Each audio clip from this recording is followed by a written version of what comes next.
Well, take a look at the chart and guess where the payroll revisions came out. Obviously, the payroll revisions came out right here. Negative 911,000 jobs, and unsurprisingly, risk assets trading down a bit. But surprisingly, interest rates on bonds are moving up. Now, that's what we really got to talk about, because tomorrow we have some big catalysts starting with producer price index inflationary reads, and then following that we'll have the CPI inflation reads. Usually we get those in reverse order, but tomorrow, Wednesday at 5:30 in the morning, we'll have our producer price index numbers, and these can actually accelerate the increase of bond yields, which right now are at the lowest level they've been at all year, but risk moving up even higher, which will be a little bit of a short-term negative to some of those real estate-related stocks. Could be a buying opportunity. But take a look at this. Producer price index inflation month over month tomorrow is expected to be 0.3. And the core read is also expected to be 0.3 and 0.3 for ex-food energy trade. If these numbers come in, which I think they're more likely to come in at a 4 handle, so 0.4, than they are to come in at a 2 handle. If they come in at that 4 handle, we probably are giving credence to the Fed going, look, 25 basis points, that's it, and we'll go meeting by meeting after that. It kind of puts the market into a bit of a stasis environment where the numbers aren't such that we could be so excited and rally that markets are going to the moon, but they're not so bad that, we're expecting massive rapid rate cuts. And that's basically what we got out of the QCE dub numbers. As you can see here, we ended up getting just 847,000 jobs created in the 12 months ending in March. That reduces the monthly job creation rate to just 70,583. And usually you start getting recessionary concerns at under 50,000. And so I think what we have is a bond market that's reacting to numbers that are bad, but they're not recessionarily bad. They're not bad enough to get the Fed to say, you know what, we need many multiple cuts. And unfortunately, PPI, in my opinion, more likely to come in slightly higher than slightly low tomorrow, probably just adds fuel to that fire. So it's possible that in the short term, over the next few days, we could end up seeing this 10-year yield just bounce up a bit. Now, again, we're at the lowest level we've been in all year, with the exception of this very brief moment right on Liberation Day when the 10-year dropped a smidge below 4%. But it wouldn't be surprising to see this move back up to about 415, maybe even 420, as we get that PPI CPI data. Now, best case scenario for markets tomorrow and Thursday, when we get our CPI numbers, which are also expected to be 0.3, 0.3, year over year 2.9, year over year core 3.1 on CPI, year over year PPI 3.3 tomorrow and 3.5 on the core. When you get these numbers tomorrow, best case scenario is that all of those inflation numbers come in at expectation or slightly low. We want to see that fire cooling underneath the hood. Now, understand what I mean when I say the fire cooling underneath the hood. It doesn't mean that, there's no inflation from tariffs. And it doesn't mean that, we're in a place of, there's like this mega inflation and we're going to be in a stagflationary environment, right? We want to stay away from any of that. What really inflation cooling under the hood means is something like this. Think about the trend of inflation. This is COVID inflation, and then you come, there we go. Let's try that again. Here's COVID inflation, and then you come down, and then you're getting the tariff inflation rate. Oh, there we go. I guess it doesn't show until I let go, which is interesting. So what you're kind of getting right now is, iPad's being a little funky this morning. There we go. What you're getting right now is that. You're getting that little tick up there on the end. And that's really important because it shows you that your initial trend of inflation is moving in the wrong direction. It's a sign that we are seeing under the hood inflation that's rising on a consumer good pace at a tune of about 5.6% annualized. That's a lot. We're also seeing some of those, core non-housing services start reaccelerating, which means there's potentially a spillover from goods inflation into services inflation. And that's how you get broad-based inflation. That's bad. And unfortunately, that's just what the tariffs are bringing to us at this time. So the tariffs are bringing us, rather than a continuation of a downtrend of inflation, the tariffs are giving us a reacceleration. Now, Jerome Powell and the Federal Reserve are broadly convinced that these lines, we'll pick a different color here, that these lines are going to be broadly transitory over time. So that, on the left over here, we had COVID inflation, and on the right, we have a bump from tariffs.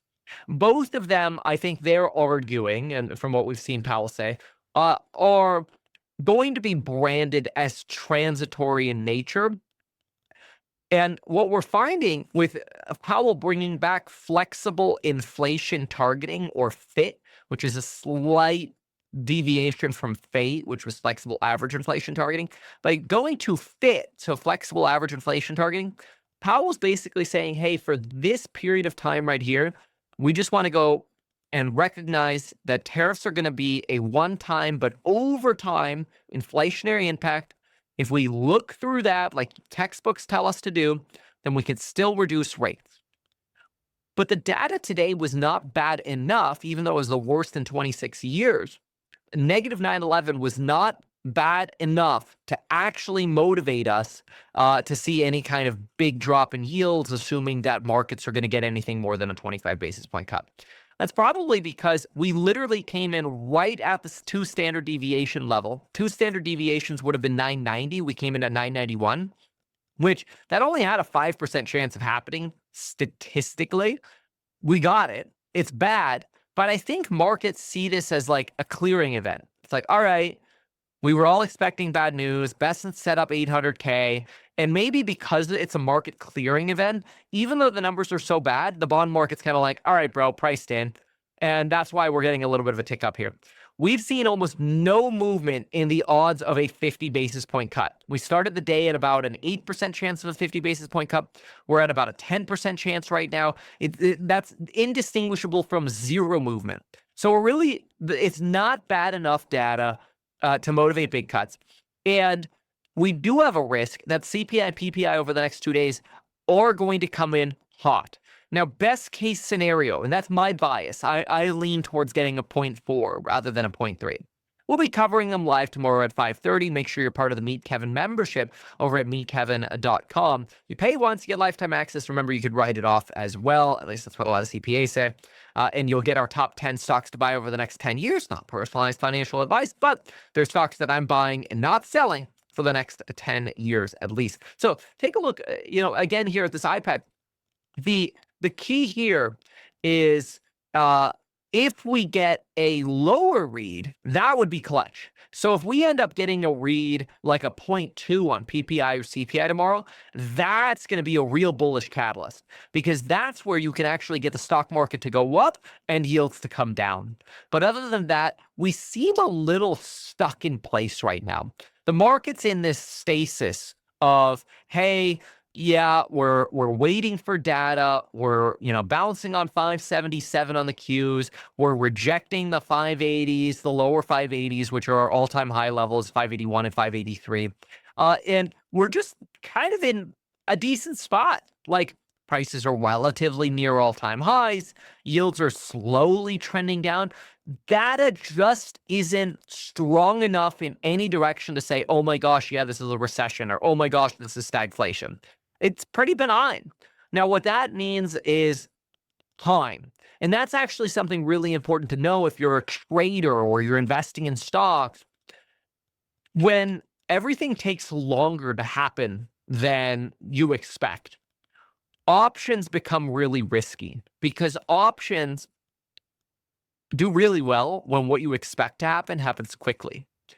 Shares don't have that pain. And so using shares to make your investment decisions versus options in this sort of market where we're kind of like in this slog, but it's like a slow motion movement of the economy. That's kind of what I feel like. It's like, imagine you've got somebody running a marathon to a recession, but they're literally moving like this. And then every time it's like, oh, his hands all the way at the top. He's getting closer. Wait for the next data set next month. Oh, what's it gonna be? We're moving so freaking slowly.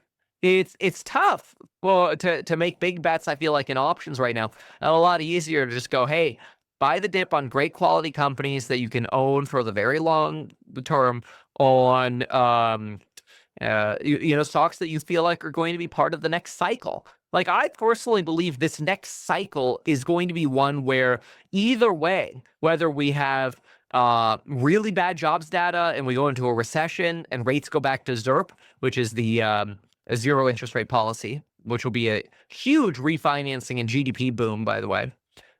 Huge for real estate stocks, which I think is why Warren Buffett is investing in real estate. We just need to get Warren Buffett investing in House Hack too. I don't think he knows about it. Otherwise, he would. I'm sure.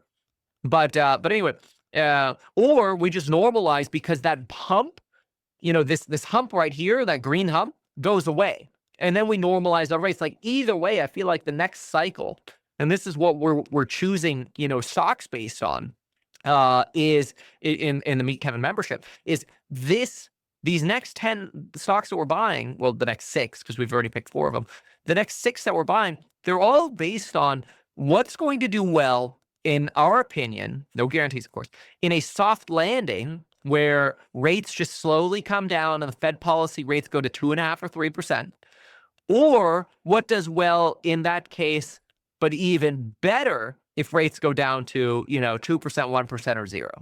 So that's the next regime to look at, is a lower interest rate regime either way, because I don't see stagflation as an issue. Stagflation is really going to come from a wage price spiral, which so far we're seeing no evidence that people are actually able to demand significant wage increases.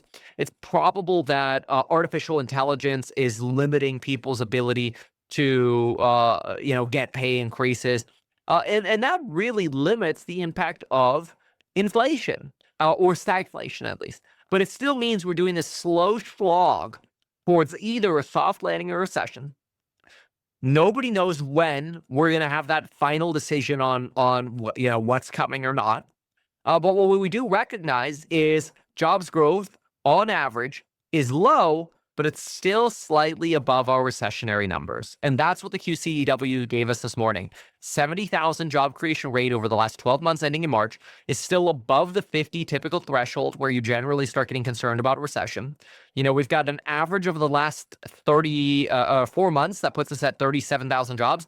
If we end up getting these revisions on top of those, that puts us at negative 39,000 jobs. Then we're basically in a recession, right?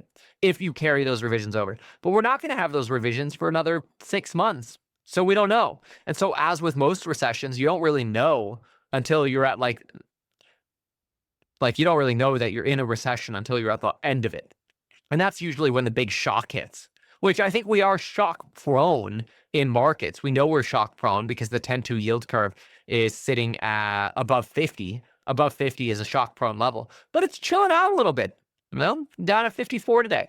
So I think that's the way to look at this, is you look for great quality companies that you can own over the long term, that you can buy the dip on, but they should be plays that are valuable in an environment that does well when rates come down, and potentially when rates come down really fast.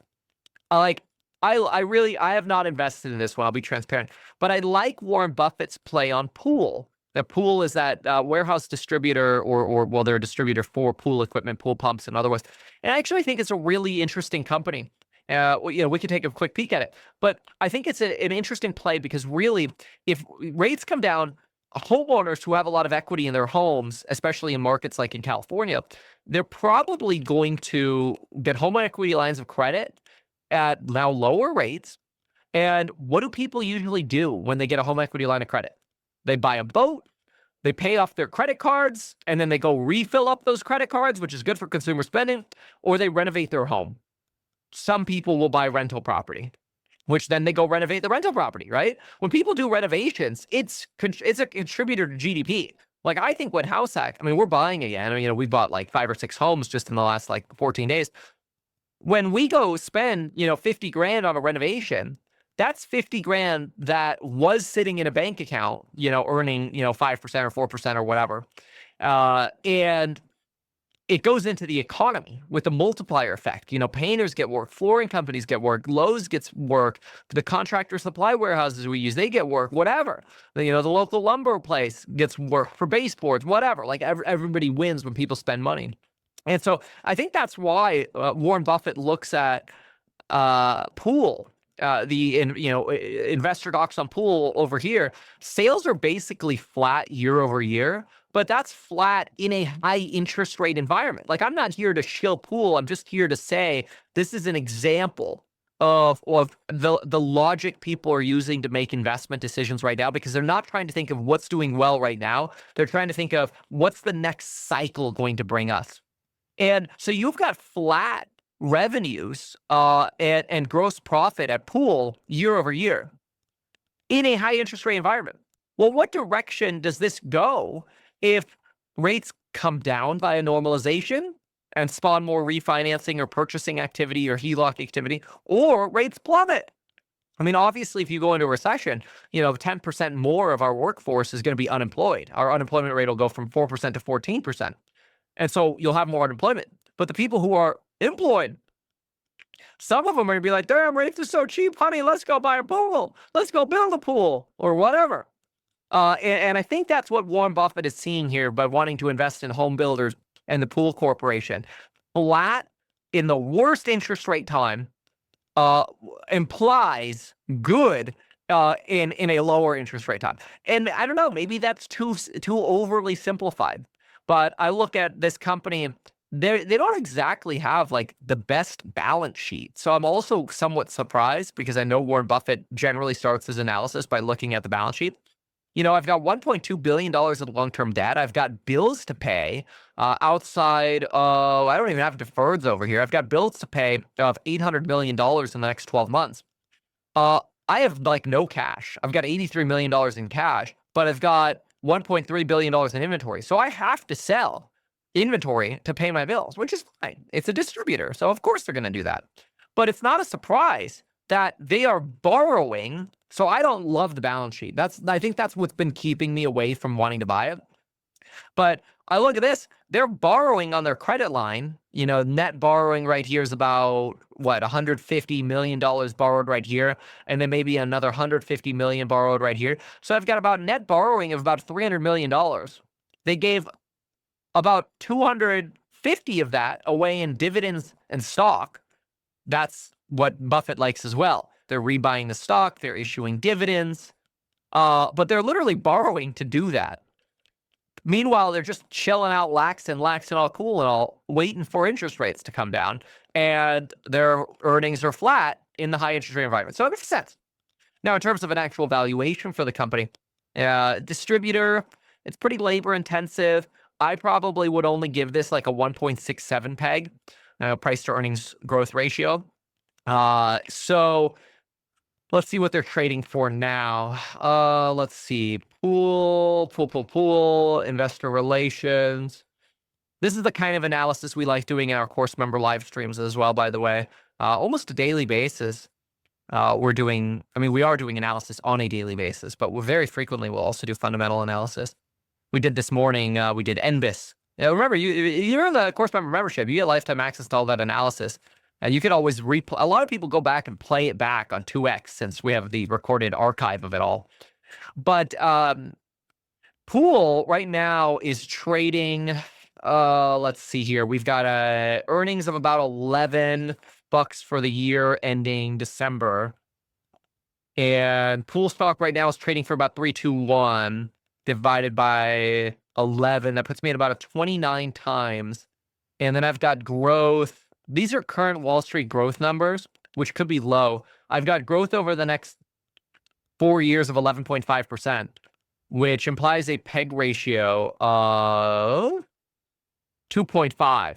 So it's definitely on the expensive side. Like for me, I personally think they'll probably grow more than this, but if they grow at 11% on earnings and they've got EPS of about 11, and I give them a 1.67 PEG, this should be like a $200 stock. It's trading for $320 right now. So like it's too expensive for my buy level.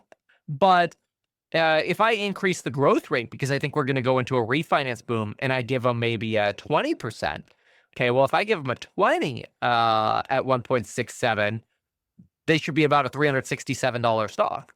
So it's all going to come down to that earnings growth. And I wouldn't be surprised if the reason why Buffett went for this is because he thinks that either he doesn't trust the Wall Street estimates, or he thinks that the company's going to grow more so than than people expect, which is possible. And again, reiterates that focus on expecting some kind of like refinance boom or whatever. That's my take on that. But I mean, that's broadly what we pay attention to when we're looking at analysis. But broadly, market is moving in a relatively benign manner today. You've got some pain in even Pool down 3% in some of the real estate plays, partly because of this bond yield moving up rather than down like what we've been seeing. So very interesting. But it is what it is. So we'll see. Probably getting ready for CPI, PPI tomorrow or the next day. I'll be live on those at 5:30 in the morning. So look forward to seeing you there. And then remember to use coupon code BullishCatalyst to get that Meet Kevin membership and lifetime access to it. Why not advertise these things that you told us here? I feel like nobody else knows about this. We'll try a little advertising and see how it goes. Congratulations, man. You have done so much. People love you. People look up to you. Kevin Paffrath there, financial analyst and YouTuber. Meet Kevin. Always great to get your take.